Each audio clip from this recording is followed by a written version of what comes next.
আজকে ময়দা দিয়ে বন্ধুরা আপনাদের কাছে রেসিপি নিয়ে এসেছি। আর ময়দা দিয়ে দারুণ স্বাদের একটি রেসিপি শেয়ার করব আপনাদের কাছে। আর এই রেসিপিটি কিন্তু বাচ্চা থেকে বড় সবাইকার একটা পছন্দ রেসিপি হবে। আর বন্ধুরা বিকেল টাইমে এই রকম নাস্তা কিংবা বিকেল টাইমে কিছু জলখাবার খেতে ইচ্ছে করলে অনেক টাইম বন্ধুরা আমরা অর্ডার করে থাকি বাহির থেকে, কিন্তু সেই রেসিপিটাই আপনাদের সাথে বাড়িতে সহজেই তৈরি করে নিয়ে শেয়ার করব। তো এখানে 1 কাপ পরিমাণ নিয়ে নিয়েছি ময়দা, সাথে নিয়ে নিলাম হাফ চামচের মতো বেকিং পাউডার আর হাফ চামচের থেকেও অল্প বেকিং সোডা। এখানে ময়দার মধ্যে দিয়ে নিলাম স্বাদ মতো, দিয়ে দিচ্ছি নুনটা দিয়ে নিয়ে এখানে দিয়ে দিচ্ছি আমি স্বাদ মতো চিনি। তো 1 চামচ পরিমাণ আমি এখানে দিলাম চিনিটা, আর সাথে দিয়ে দিচ্ছি তেল। তো সাদা তেলটা দিয়েছি 1 থেকে 2 চামচের মতো পরিমাণ আমি এখানে সাদা তেলটা দিয়ে নিয়েছি। এখানে আপনারা চাইলে ঘিও দিয়ে নিতে পারেন। তো সাদা তেলটা দিয়ে নিয়ে এখন ময়দাটাকে খুব ভালোভাবে মেখে নিচ্ছি। তো এখন বন্ধুরা খুব ভালোভাবে ময়দাটাকে মেখে নিয়েছি। এখন ময়দার মধ্যে আমি দিয়ে দিচ্ছি 2 চামচ বড় চামচের মতো একটু নেপে নিয়ে দই। তো টক দই নিয়েছি আমি। তো হালকা টক দই নিলে কিন্তু এটা বেশি ভালো হবে। দইটা দিয়ে নিয়ে এখন খুব ভালোভাবে মেখে নিয়েছি। তো এটা মাখাটা এখন খুব ভালোভাবে হয়ে গেছে। তো অল্প পরিমাণ হাফ কাপ থেকেও অল্প একটু জল দিয়ে নিয়ে এখন ডোটা খুব ভালোভাবে মেখে নিচ্ছি। তো দেখুন বন্ধুরা এখন খুব ভালোভাবে ডোটাকে এইভাবে নরম করে নিয়ে মেখে নিয়েছি। তো এটা এখন দিয়ে দিচ্ছি উপর থেকে 1 চামচ পরিমাণ সাদা তেল। তো সাদা তেলটা দিয়ে নিয়ে আবারও খুব ভালো করে মেখে নিচ্ছি। আর এটা ভালোভাবে 5 মিনিটের মতো আমি মেখে নিয়েছি। দেখুন এইভাবে করে নিয়ে এখন একটা ঢাকন দিয়ে 15 মিনিটের জন্য ঢাকা দিয়ে রেখে দিচ্ছি। তো এইদিকে 15 মিনিট পরে ঘুরে আসছি। 15 মিনিট পরে আমি ঢাকনটা খুলে নিয়ে এখন ময়দাটাকে খুব ভালোভাবে ডোটা হাত দিয়ে তুলে নিয়ে এখন ভালো করে আবারও একটা থালার মধ্যে মেখে নিচ্ছি। তো এইভাবে ভালোভাবে কমসে কম 10 মিনিটের মতো ভালোভাবে মেখে নিয়েছি। আর এখান থেকে অর্ধেকটা পরিমাণ লেচি কেটে নিলাম। এখন হাতের তালুর মধ্যে এইভাবে করে নিয়ে গোল করে নিয়ে খুব ভালোভাবে এখন গোল আকারে করে নিচ্ছি। তো এইভাবে গোল আকারে করে নিয়ে এখন ফ্রাই প্যানের মধ্যে কিন্তু আজকের রেসিপিটি তৈরি করব। তো এখানে ফ্রাই প্যান নিয়ে নিয়েছি, 1 চামচ পরিমাণ দিয়ে দিচ্ছি সাদা তেল। দিয়ে নিয়ে খুব ভালোভাবে ফ্রাই প্যানটিতে আমি লাগিয়ে নিচ্ছি। তো এইভাবে করে ফ্রাই প্যানটির মধ্যে আমি লাগিয়ে নিয়েছি। এখন ডোটাকে ফ্রাই প্যানের মধ্যে দিয়ে দিচ্ছি। এইভাবে একটু গোল করে নিয়ে একটু রুটির আকারে করে নিয়ে এখন ফ্রাই প্যানের মধ্যে আমি দিয়ে দিচ্ছি। তো দেখুন এইভাবে করে নিয়ে এখন ফ্রাই প্যানের মধ্যে দিয়ে নিয়ে খুব সুন্দরভাবে হাত দিয়ে চেপে চেপে একটা রুটির আকারে ফেলিয়ে নিচ্ছি। তো বন্ধুরা আপনারা দেখে কি বুঝতে পারছেন যে আজকের রেসিপিটা আমি কি আপনাদের সাথে শেয়ার করছি?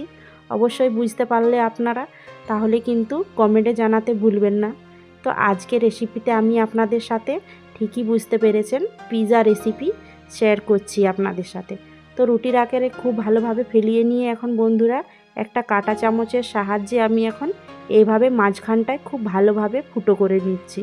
তো এইভাবে ফুটো করে নেওয়ার পরে বন্ধুরা খুব ভালোভাবে ফুটো করে নিয়েছি। এখানে উপর থেকে দিয়ে দিচ্ছি আমি পিৎজা সস। তো এখানে 2 চামচ পরিমাণ আমি এখানে পিৎজা সসটা দিয়ে নিয়ে এখন খুব ভালোভাবে চামচ দিয়ে নিয়ে এখন পুরো রুটিটার মধ্যে লাগিয়ে নিয়েছি। তো দেখুন এখানে পুরো রুটিটার মধ্যে খুব ভালোভাবে লাগিয়ে নেওয়ার পরে এখানে উপর থেকে দিয়ে দিচ্ছি চিজ। তো আপনারা স্লাইস চিজটাকেও নিতে পারেন। তো আমার কাছে ছিল না, তার জন্য আমি নিলাম না।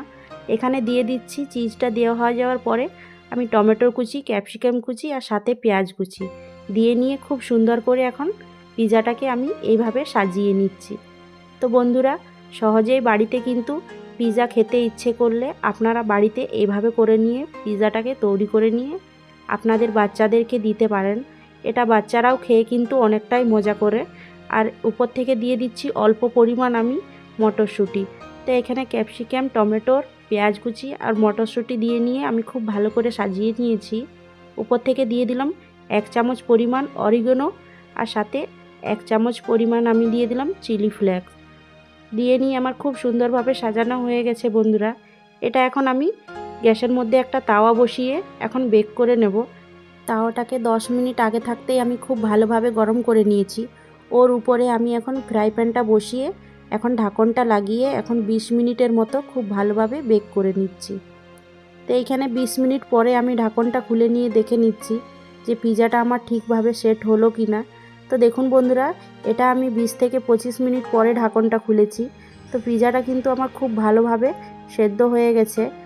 তো আমি এখানে মিডিয়াম টু লোয়ের মধ্যে পিৎজাটাকে খুব ভালোভাবে বেক করে নিয়েছি। তো এটা এখন আমি বার করে নিচ্ছি একটা প্লেটের মধ্যে। তো এখন খুব ভালোভাবে দেখুন বন্ধুরা হয়ে গেছে পিৎজাটা আমার।